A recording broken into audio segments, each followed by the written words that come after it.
Can you beat Terraria using chainsaws only? Well, in this video I undertake the task of trying to beat vanilla Terraria using the 10 chainsaws that the game has to offer. And if you use your 2 eyes, you'll notice that I'm using Tmod loader. I'll throw up a list of all the mods that I used during this video. Yeah, I'm not really cheating, so you can kind of relax. As my atoms load into this world, my 3 pixelated caveman brain cells instinctively force me to start chopping trees. Once I found myself with enough wood, I quickly started using my black belt in woods craftsmanship to craft the next few NPCs some houses. With the houses out of my way, my next few goals are to get basic fishing equipment and achieve my first weapon because I'm kind of just bare booty bones right now. However, before I accomplish any of those goals, I make a run for it to the desert where I start hacking away at some cacti before ultimately being neutralized. Using the cacti I had just gathered, I welded my new battlesuit and decided that I had enough of the surface and wanted to start looking underground for some rare earth metals and other goodies. Ultimately, the notable things that I found during this trip were some Hermes boots, a life crystal, and climbing gear. I also found an umbrella. The mining trip gave me some good loot, and I felt a little braver, so I decided to set out exploring and to map out my terrain. However, my Terrarian's last 2 brain cells were having a UFC match and neither of them were winning, so I ended up visiting the underground jungle while exploring. However, it wasn't a completely stupid deranged waste of time because I ended up finding a life crystal and I also found a chest, but I still died. To be honest, I was kind of just wasting time because I needed the merchant to spawn, which he did next morning. If you're wondering why I was feeling aroused towards the merchant, it's because I needed a piggy bank and a bug net. And before you get any funny ideas, it's for fishing. With my new bug net, I start heading towards the ocean while breaking any rocks that I find in order to capture worms. I head towards the ocean specifically because I also need to get some coral so that I can craft sonar potions. By now you're probably wondering why I'm so keen on fishing right now, and simply put, it's because it's the only way I can get my first and only weapon during pre-hard mode. This holy weapon I'm talking about is none other than the sawtooth shark, a chainsaw that can be obtained with a 1 in 100 chance during pre-hard mode. During this fishing session, I got literally everything else besides the saw. That includes the reaver shark, gravity potions, and random stuff. Regardlessly, I was still gonna get the weapon because I couldn't complete the video without it. So I ended up opening up all the crates which I obtained this fishing session, and then I just teleported home. Because in order to farm for this diabolical weapon, I was gonna need more sonar potions. And after a quick trip to the desert, I was ready to go back to fishing, which really didn't go that great because I only got crates. However, while opening up some of the crates, I ended up getting 4 gravity potions, which was kind of huge to me at this stage of the game because I could actually go get some really good gear right now. So I immediately went home and drank a gravity potion and told Isaac Newton that his law doesn't affect me before I went on a pilgrimage of raiding sky cities. And at this stage of the game, I got some pretty decent loot from the cities. I mean, I didn't really need much from them, but I primarily just needed the wings, which I got from my first island. And I also got a red balloon, which is honestly pretty nice at this stage of the game. However, the sky islands don't give me the weapon that I need, so it was back to fishing from there. And finally, this would be the fishing session that would actually lead to me getting the weapon that I needed, and I could teleport home and start fighting enemies without having to run away. Me unlocking the weapon was really nice because after an encounter with a nymph, I saw just how strong this weapon really was. The problem with the weapon is that you need to be making skin contact to do any bit of damage. And this statement was really gonna prove itself while I was fighting any boss. But before I fight any boss, I need to start gathering basic equipment such as heart crystals and grappling hooks, so that I'm not a complete loser. So the hell cave that I kept visiting early game is starting to gate lock me, so I decided to build a elevator right next to my house. As I was digging, I juiced myself up with some splunker, and this mining trip was one of the best trips ever, because I'd been finding so many good ores, gems, heart crystals, and accessories. With a belly full of loot, I went back to the surface and started creating some new proper sweaty gamer battle gear, and I also chokeslammed some heart crystals because it was time to start working on an arena. The arena ended up looking like most arenas, except I just make one really long line because I can't be bothered to make 2 lines, I guess. Regardless, since it had become nighttime in the world, it was time to challenge our first boss, the Eye of Cthulhu. I went into the fight expecting to have my cheeks clapped, however bro was doing 0 damage, so honestly it was a very easy fight for me. The only problem that I was gonna have throughout these boss fights was really just having to get close to the boss, so I was gonna have to become quite tanky.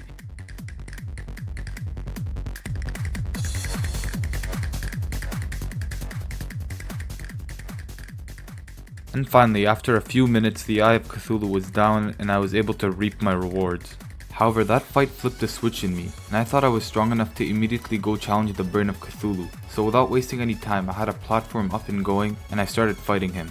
And to be honest, I was right about being strong enough to fight him, because I was able to quite easily breeze through his minions without taking many big hits myself, meaning that when he opened up, I was able to shred him to absolute pieces, allowing me to claim his name and unlock tissue samples and large amounts of crimtane.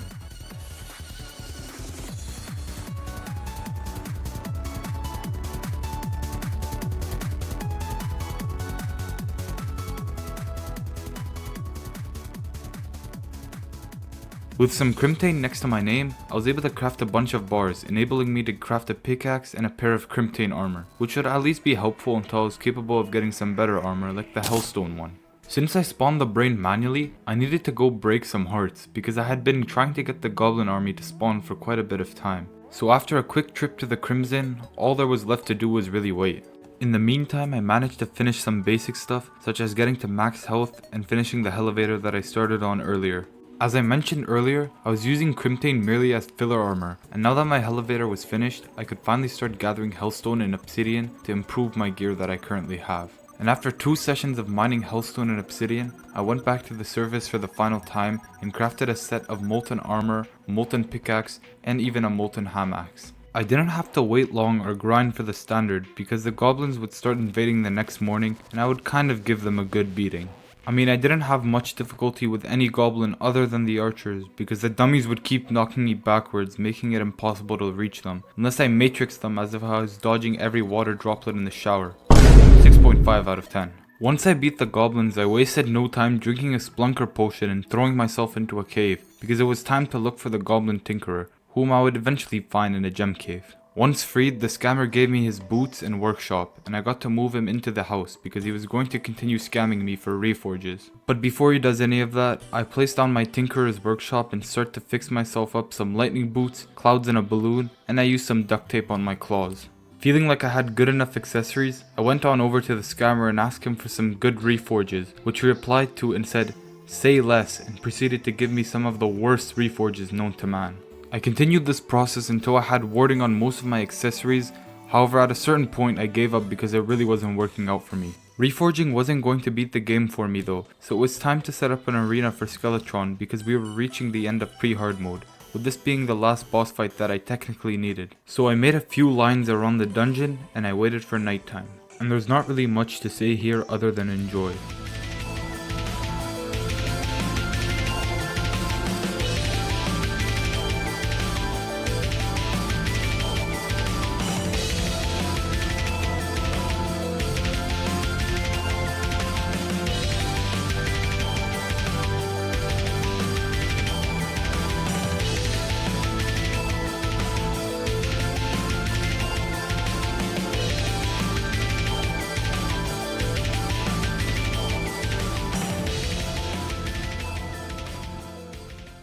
I didn't really need much from the dungeon, so I only checked it out a bit before going back to my base. The last thing that I needed to do before fighting the wall of flesh was building a hell bridge, which I ended up doing with an amount of platforms that I thought would be good enough. However, as I fight the wall of flesh for the first time, you'll end up seeing why it was a mistake. Once the bridge was ready, I threw the doll and waited for the wall to approach me.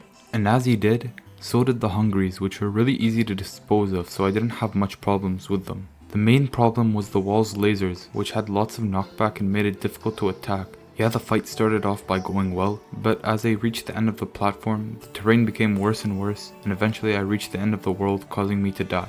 This didn't affect me at all, so I immediately started expanding the bridge so that I would have more room, and I challenged him once more.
With the wall of flesh defeated, my goals revolved around the main ideas of early hard mode, so I immediately headed towards the underground crimson and broke every altar that there was, because we were going to need a large amount of titanium in order to progress. But before I did any of that, I unlocked the other puny ores, crafting the required pickaxes with them and also crafting a cobalt chainsaw during the process. I mined for quite some time, but eventually I finished through the basic ores and eventually got to titanium, which I would need over 450 pieces of. However, because of the amount of altars I had broken earlier, this was no problem and I was able to make a full set of titanium armor. And I also unlocked my next weapon, the titanium chainsaw, which was a huge upgrade in damage. Now everything seems to have been going well for quite some time now, but just after unlocking the new armor, I had to spend a lot of time doing some of the most boring garbage things possible, along with having some horrible luck. The list of things that took way too long because I was getting unlucky are fighting wyverns, looking and fishing for feral claws,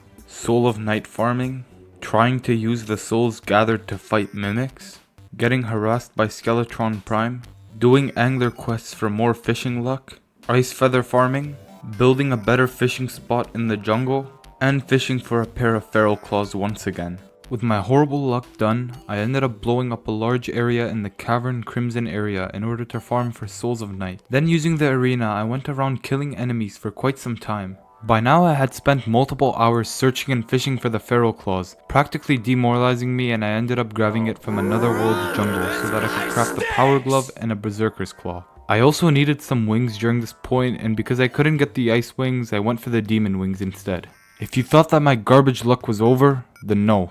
To get the berserker's claw, you need to get flesh knuckles, which only drop from crimson mimics. And I ended up having to kill about 7 mimics before I got it, having to farm enemies in the area every time I was out of souls. Eventually the game got really mad that I farmed more than 1 mimic, so they sent the pirates after me, which I dealt with quite similarly to the goblin invasion.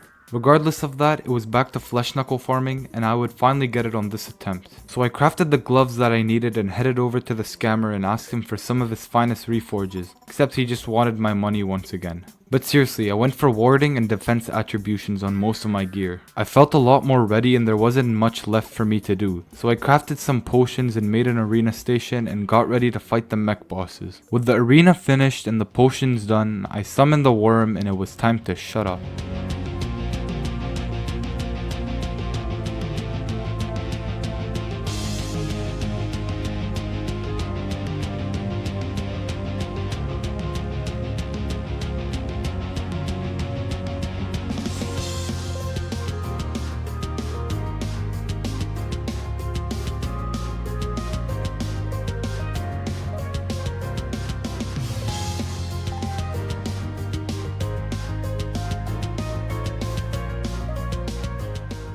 Once I beat the mech worm, I noticed that I still had a lot of time at night and my potion effects were still going, so I quickly summoned the twins. The twins were much more annoying than the mech worm, unfortunately, and it felt like a race against time because during this fight the eyes kept on running away, making me chase after them, and it was just terrible. Once I took the twins down, only Skeletron Prime was left, and I didn't have the skull, so I quickly started working on that because I really wanted to fight him the next night, to not waste any more time. Like the 2 other mech bosses, I summoned him and I don't have much to say, so just enjoy.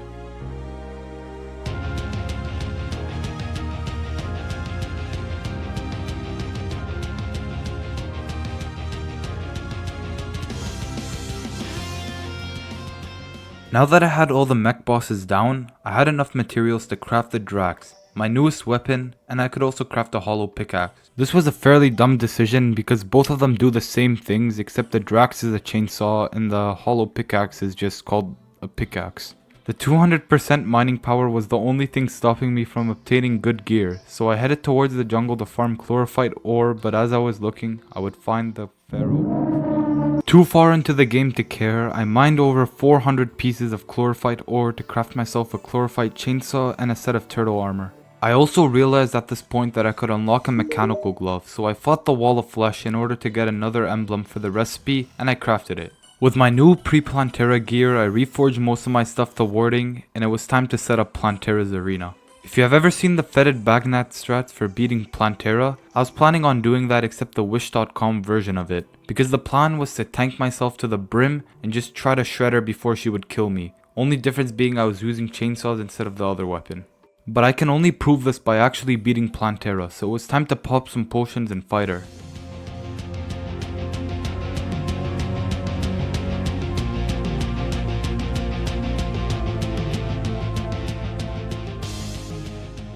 Once Plantera was down, I wasted no time stealing the jungle temple key and absolutely raiding the temple because it was time to start working on unlocking my final chainsaw. In the temple, the goal was to simply get those solar tablet fragments so that I could summon the solar eclipse and farm the butcherers because they dropped the butcherer's chainsaw. Back at base, I summoned my first solar eclipse to start farming for the weapon, however I'd have no luck getting it on my first try. The vent was also really annoying because the enemies were very tanky and did lots of damage, so I came up with the genius idea of building a lava trap to make it AFKable and easier. But accessories are not weapons, so it's time to become even more tankier. I went on over to the dungeon and started grinding for a paladin shield, which would be one of the most infuriating processes ever, because when the paladin dropped it, I thought I'd picked it up, but I missed it, and I had to go get it.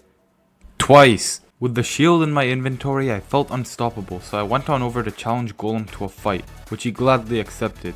This would also be the first fight where I would not use potions to start off. This made me too cocky, however, and I challenged him once again, only to die when he had a sliver of health left. So I decided that it would be a better decision to just continue farming him with potions, which I followed through on, so enjoy the Golem farming montage.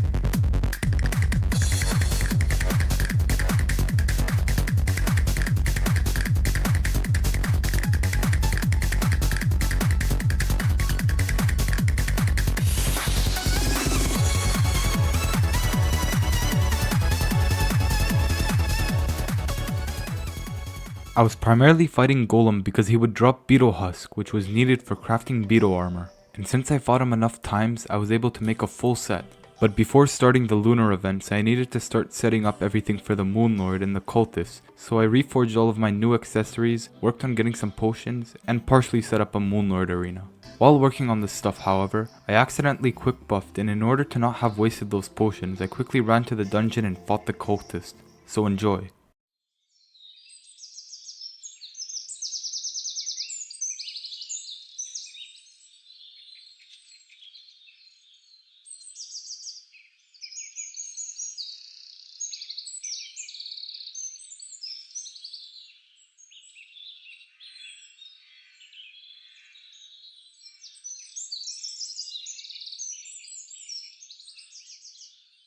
Accidental cultist W, whatever. The event has started and I needed to deal with the pillars. I started with the vortex pillar because it was the closest, and it was really annoying and bad. I gave it and started using my solar eclipse trap for beating the enemies, and it was a great decision because it went by much quicker than me running in and dying multiple times. But once the shield was down, I ran towards the actual pillar and melted it with the chainsaw. The next pillar that I challenged was the solar pillar because normally in most playthroughs, it's the worst one, so why not get rid of it first? Great mentality because it was actually really bad, but once again, the shield came down, so I went out and shredded the pillar. After I beat one of the pillars, I went on to make an asphalt runway to have more speed for the Moon Lord, and finally, I challenged the Stardust pillar last, beat it, teleported home immediately, and it was time to fight the Moon Lord. Once the Moon Lord spawned in, I didn't have a strategy in mind and realized that this would be a very long and tedious fight. Because the Moon Lord constantly moves around, centering his heart with the player, it's very difficult to reach his hands and actually hit him. It took a while, but eventually I mowed down both of his hands and it was time to work on the eye. The eye was a lot worse than the hands because it would only open up every once in a while and I had to predict it every time he would open it so that I could reach it in time and attack it. Not to mention, he also heals a ridiculous amount of health, making it worse. But eventually his eye came out and it was time to work on the heart. You apply the same principles as the eye, except it's always open and has more health. All was going well except when it was almost down. I had run out of money, causing me to die. The first fight already took so long, but I was not giving up. I gathered more money than the last fight, increased the runway, and challenged the Moon Lord one final time.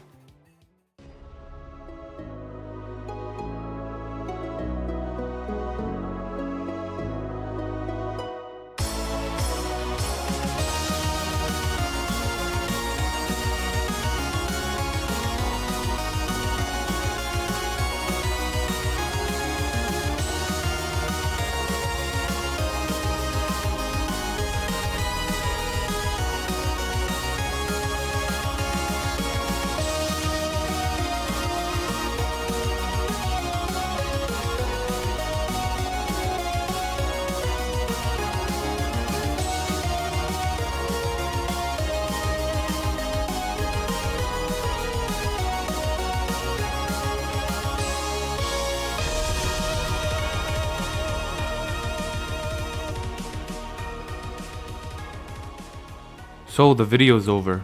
I mean, the Moonlord's dead, so subscribe if you want, and goodbye.